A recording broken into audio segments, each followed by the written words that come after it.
Under Islamic law, women must cover their heads.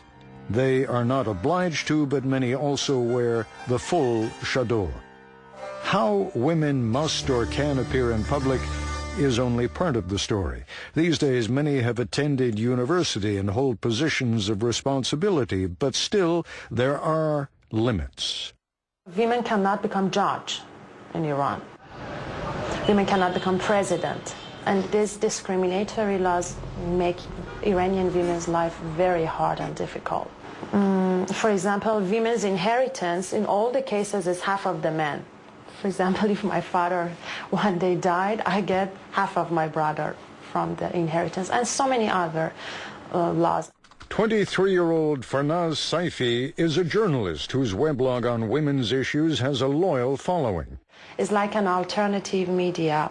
I can write my articles, my opinions, which I'm not allowed to talk about them, in the official newspapers and dailies. Farnaz believes that the government shut down her blog because it had become too popular. She has just started another, but is careful to avoid using the word women. For some reason, that word is blocked by the government filter. The singular, woman, seems to slip through. Using technology made in America, Iran is second only to China in the number of websites it filters. Still, it has one of the world's liveliest blogospheres. Perhaps as the result of restrictions on public demonstrations, Iran has at least 70,000 blogs. What is and is not permissible can at times take on a mind-bending quality. In Qom, Iran's holy city, I asked our local producer Borna Alikani to take me to an internet cafe. What we have is called the filter net, which is slightly filtered. For some reason, Paris Hilton and short dresses make it through, but some sites which could be seen as sensitive or politically incorrect here are filtered out. What is politically unpalatable, which is considered like US propaganda. Okay. Voice of America. Okay. There we go. Dear customer, access to the site is denied. In the war between the censors and the people trying to break through, who seems to be winning? The users haven't managed to completely circumvent the system yet, but they do manage every day to win a small battle, but the war continues. Nusha, our photographer, told me that this young woman, veiled from head to toe, would talk to us if we didn't show her face. And whom does she chat with? Friends, boyfriends, with her boyfriends. Ah. Yeah. And what kind of things do they chat about?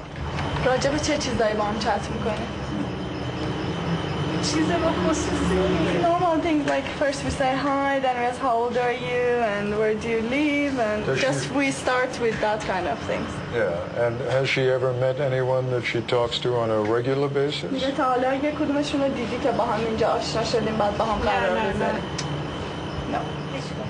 Every day somebody new? Yes.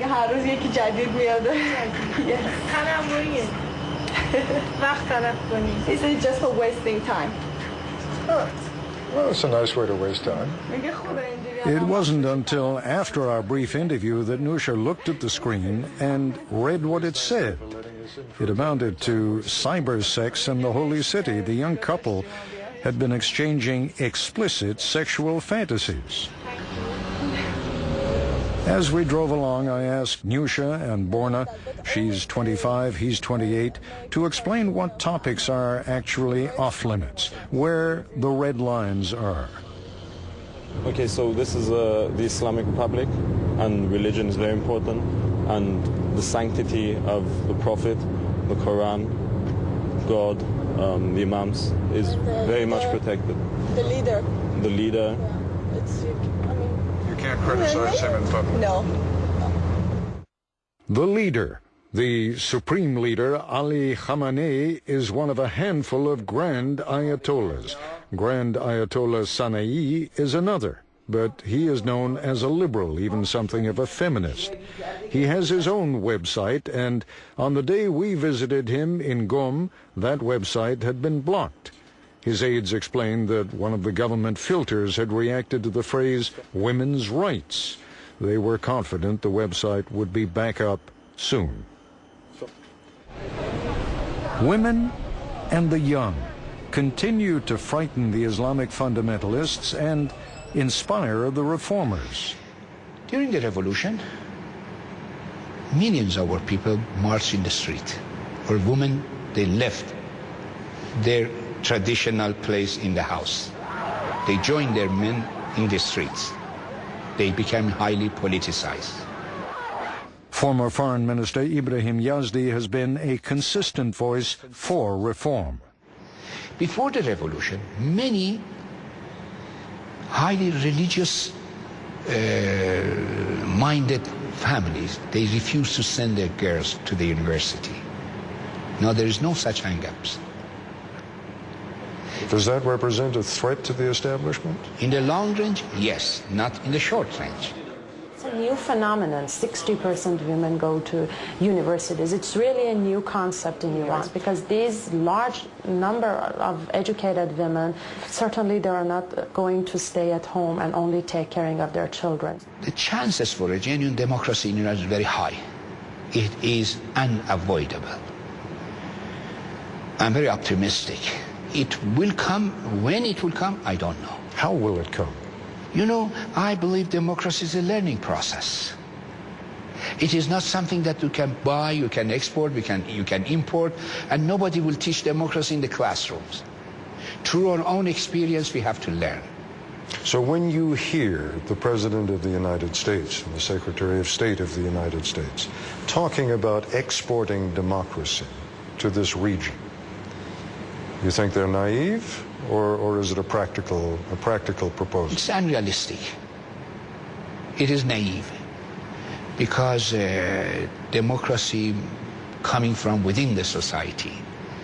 Not only we as liberal Democrats should learn democracy, the extreme rightists, the conservatives, they also must learn that within the limit of democracy they can benefit more.